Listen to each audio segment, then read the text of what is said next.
Sanibonani bafowethu. Izolo ngibuya koSonto Sezigodini. Radio sengigohlwe noma bekuyigagasi noma uKhosi FM kunomncintiswano enembuzo. Umsakazi uyambuza ke lo dadewethu ukuthi iluphi usuku oselidume ngokuthi usuku lomama bomthandazo. Hluleke yani usisi wangakwazi inhloko. Yangiphatha kabuhlungu ke lento. Ngiqopha le video clip kungumhla ka-29 August ebandleni elikatholika okuyinkumbulo yokubulawa kukaJohane uMbhaphatisi njengoba kulotshwe evangelini ngokaMarko chapter 6 verse 14 kuya 29. Uzoyifundela kodwa indaba ithi umntwana singamntwana kaHerode ozalwa uHerodias ayemngenile emva kokubulala umfowabo wadansa kuyibirthday yakhe. Wajabula uHerode wayesethi mntanami noma ungacelani ngizokunika yona ngisho ingxenye yombuso wami.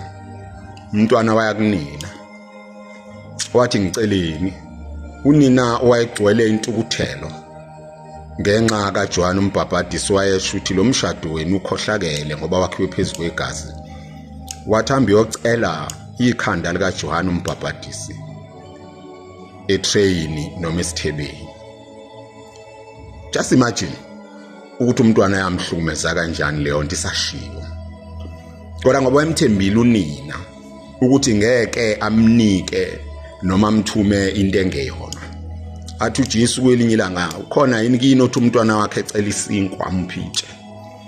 Ethe ecela inhlanzi amuphe ufezela. Ethe ecela inyama amuphe inyoka na.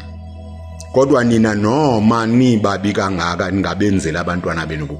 Kodwa uHerodias lapha unika umntwana wakhe poison. Ahambe kumntwana acele kuthi uHerode wadabuka kakhulu kodwa ngoba yethemsile.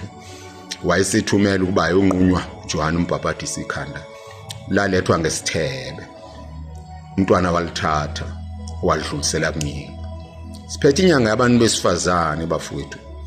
Uma nomama nihamba olezina kodwa abantwana benu bengazi kwakuthi intoni ulwesine. Khona inkinga esibhekene nayo. Ikusasa lethu limfiliba. Imindeni yethu ayinakusasa elingabonakali. Sibafundisana abantwana bethu bonke kodwa ayikakhulu abamantombazana. Funa ehlale elifakwe izingane lapha ku social media. Lithi hey bafethu sekuyithina abantu abadala esekumele sihambe siyobona siduduza. Kodwa asazi kwamacula asazi kwamavesi. Injumbani ikhomba thina abazali. Khona esingakwenzi kahle. Khona amazwi abhalwe umprofeti uJeremiya, umprofeti wezililo neqiniso, a prophet of tea and truth. Sahluke sesishiyagalolunye 9 ivesi 20 kuya 21 amazwi athi ngokuloba kwenkosi. Yizwani izwi likaSimakade nabesifazana. Indlebe zenu zilamkele eliphuma emlonyeni wakhe. Nifundise amadodakazi enu iculo lesililo. Kube yilona loyo afundisa umakhelwane ukukhihla isililo. Ngokuba ukufa kwenyukele emafasteleni ethu.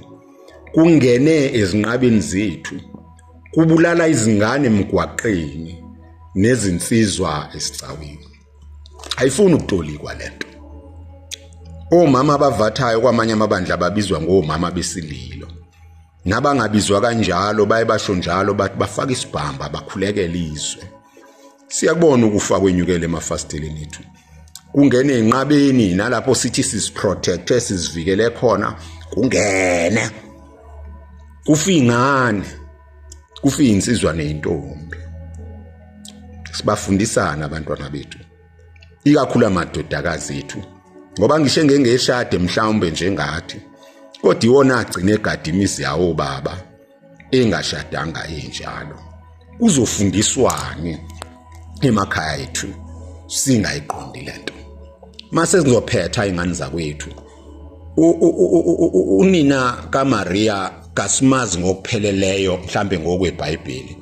Siyafunda njengaye kule incwadi engangenanga eBhayibhelini njenge Vangeli likaMaria indaba zokuzalwa kaJesu engangenanga infancy narratives.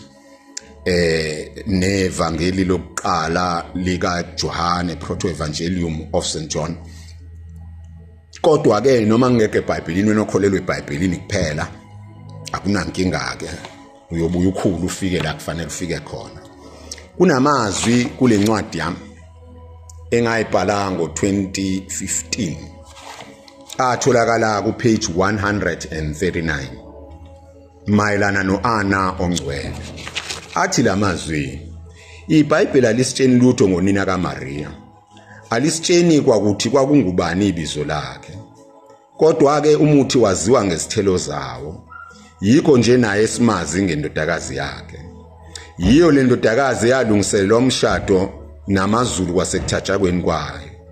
Yiyo le ndodakazi yavuma kumkhongo uGabriel. Yiyo le ndodakazi yakhawuleza ukuyoletha uzinzi esalukazini esasikhulelwe Elizabetha eyintabeni zaseJudiya. Yiyo le ndodakazi yabekezela ukuzondwa basemzini yaze yabelethela esibayeni eBethlehem. Yiyo le ndodakazi yezwa ubuhlungu bezenophobia eGibhithe. Yiyo le ndodakazi yatshena uSimiyoni ukuthi nowami umphefumulo uhlatshwa ngesinkemba. Yiyo le ndodakazi yamfuna lo mntwana eyayimzele izinsuku ezintathu ixakekile. Yiyo le ndodakazi engenamanga uma omakhelwane behlulwe ibudget emshadweni wasekhani basize. Yiyo le ndodakazi engamlahlanga umntanayo elahlwa abafundisi bamnikela ubabulawe ngabacindezeli bamaRoma.